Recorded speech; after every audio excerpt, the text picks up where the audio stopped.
Hello, and welcome to this special edition of our podcast, honouring Black History Month. I'm Pammy Baines, Deputy Chief People Officer, and today we are incredibly honoured to be joined by Toks Ogunbanjo. Black History Month is a time not only to reflect on the past, but also to celebrate the resilience, brilliance, and contributions who continue to shape our present and future. Toks, thank you so much for being here with us today. Thanks, Pammy. I'm honoured to be here. It's good to hear the intro and good to be here to talk about Black History Month. Can you tell us a little bit about your cultural history, please? My cultural history or identity, it's an interesting one. I was born in Reading in the UK, so not too far from here. I grew up in Nigeria until my late teens, when I came back to the UK. So I have a cultural identity that it's not just being British, but also being Nigerian or African. And it's part of me. I feel like I'm someone who is from both worlds. I have both cultural identities in me. The African or Nigerian identity is about community, perseverance. But being in the UK, being a British, is about the structure, the opportunities, the outlook it gives. I have a varied cultural identity, and I bring that into everything I do. Fantastic to hear that. And as you know, this year's theme is standing firm in power and pride. And just hearing about your cultural history, what does that mean to you? Standing firm in power and pride, I think it means being authentic to who you are, knowing who you are, being able to identify that, recognize that, and bring that into every space that you're in. I think it's knowing your worth, your story, and the story of others that have contributed to you being who you are and where you are. Just then thinking a little bit more about all of that experience and you know what that means to you. What has been your career path to your current role? What's led to you being, the divisional director and the chief pharmacist? An interesting and long journey, not too long, I hope. But it's been one where I started off as a pharmacist. And even prior to that, I started off as training as a pharmacist, and I did my pharmacy degree in Nigeria. And I was working as a pharmacist before I came here for other qualifications and when I returned to the UK.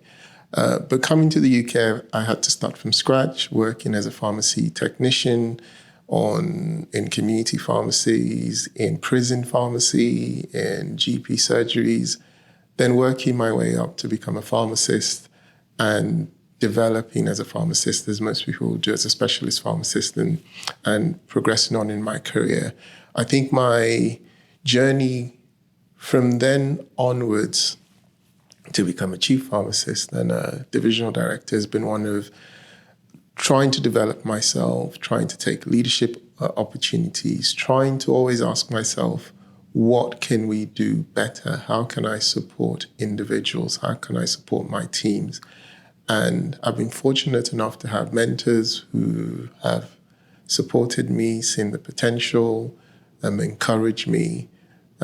So that's been my journey to being a divisional director. It's not an easy route or road for anyone who wants to, but it's one that is open to everyone if you take the opportunities that are presented to you, if you apply yourself, if you keep learning and keep wanting to deliver excellence wherever you are. Toks, is there, in your sort of career journey, can you share a moment in that journey where you felt your racial or ethnic identity influence your experience, either positively or negatively? I think I've had both moments.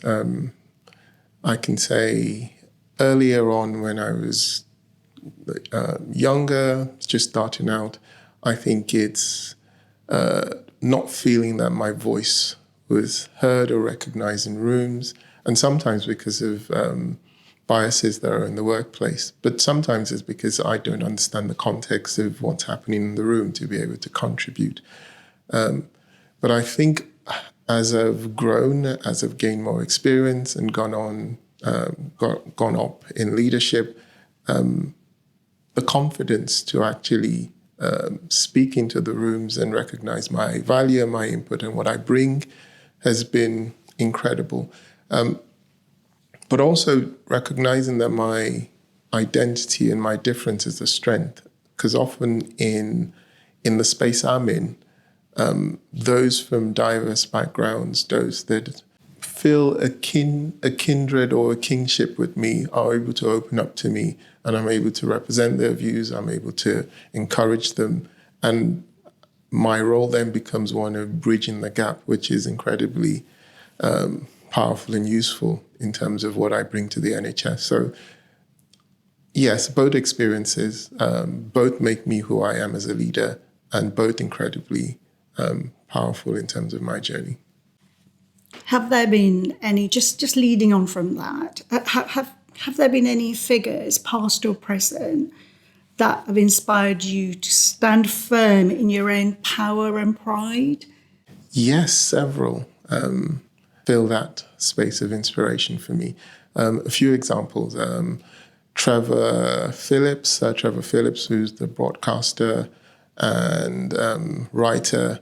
I'm incredibly inspired by his story and his journey, particularly the courage and the purpose he brings to having open conversations about race, about diversity.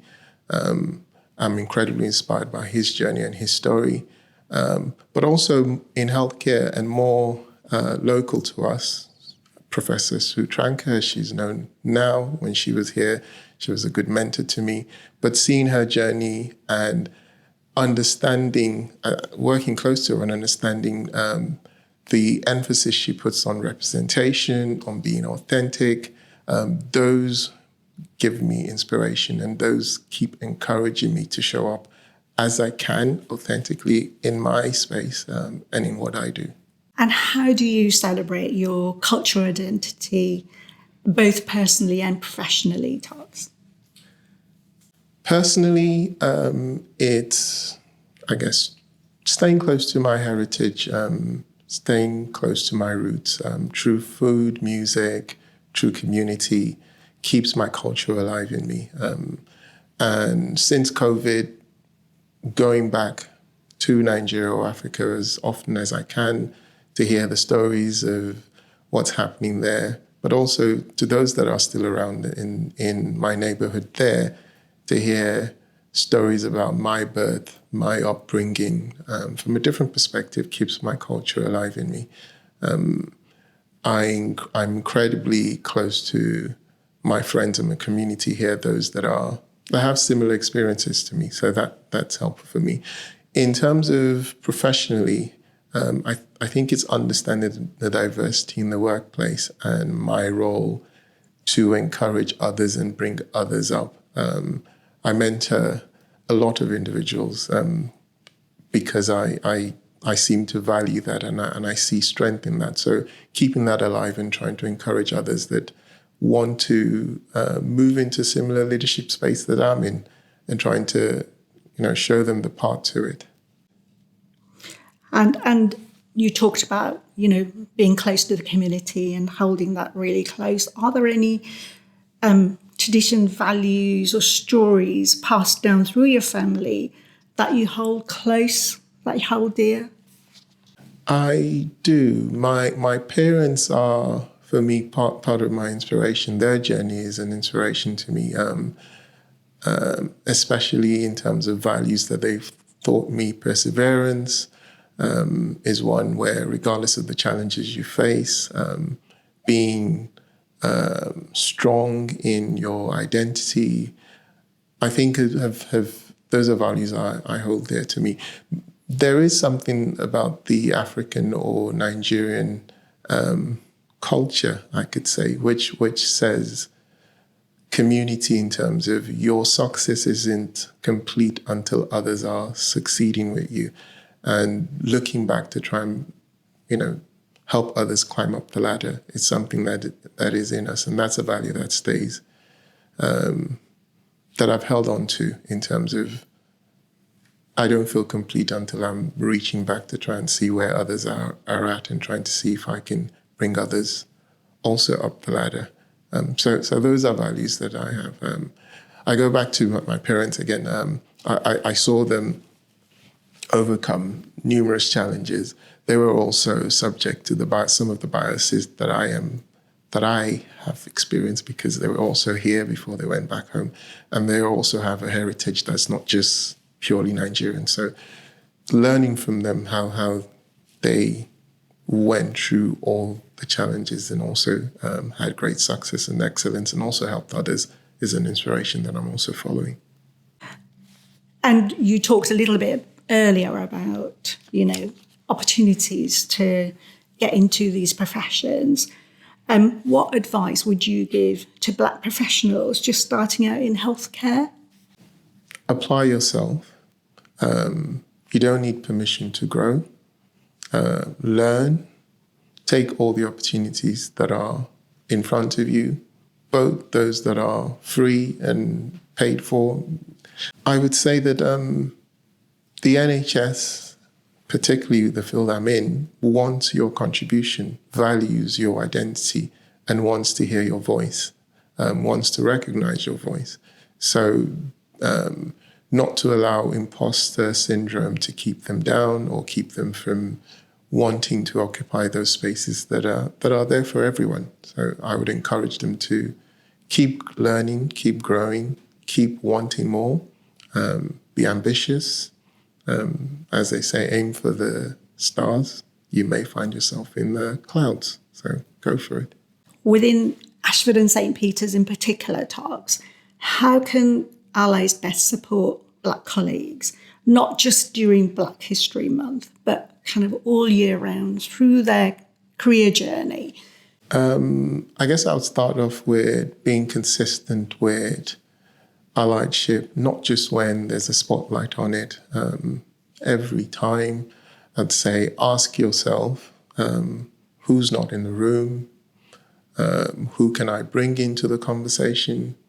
How can I increase representation from diverse backgrounds?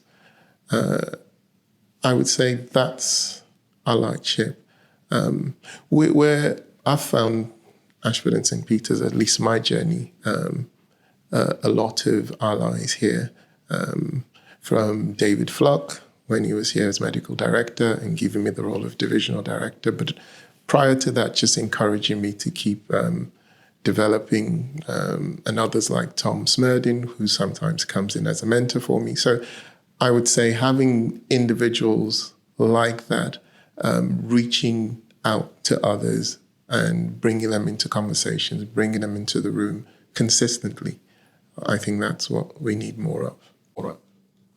Thank you. And finally, I wonder if you could share if there is a book, a film, or a piece of music that you feel captures your experience or uplifts you. Books, I guess because I'm a pharmacist, I tend to read lots of textbooks, so I'll stay off books. Films by Spike Lee when I was growing up were of great encouragement, but music is my greatest inspiration. And for music, I would say music from Fela Kuti and possibly more recent that people may know, Burna Boy. Those two artists and their music I would particularly give reference to. One, because they understand their culture, their heritage, and stay true to it. They stay firm with it. Their outlook is international, and their music promotes standing tall in your identity, in your beliefs, in your values. And I think that probably resonates what I aspire for, but how I want to, I guess, portray myself, not just now, but going into the future. Toks, thank you. It's been an incredible privilege for me today to talk to you about your journey Thank you so much for sharing that with us. I would also like to say thank you to you, the listener, for listening to our podcast. We hope you have enjoyed it. Thank you, everyone, and see you soon.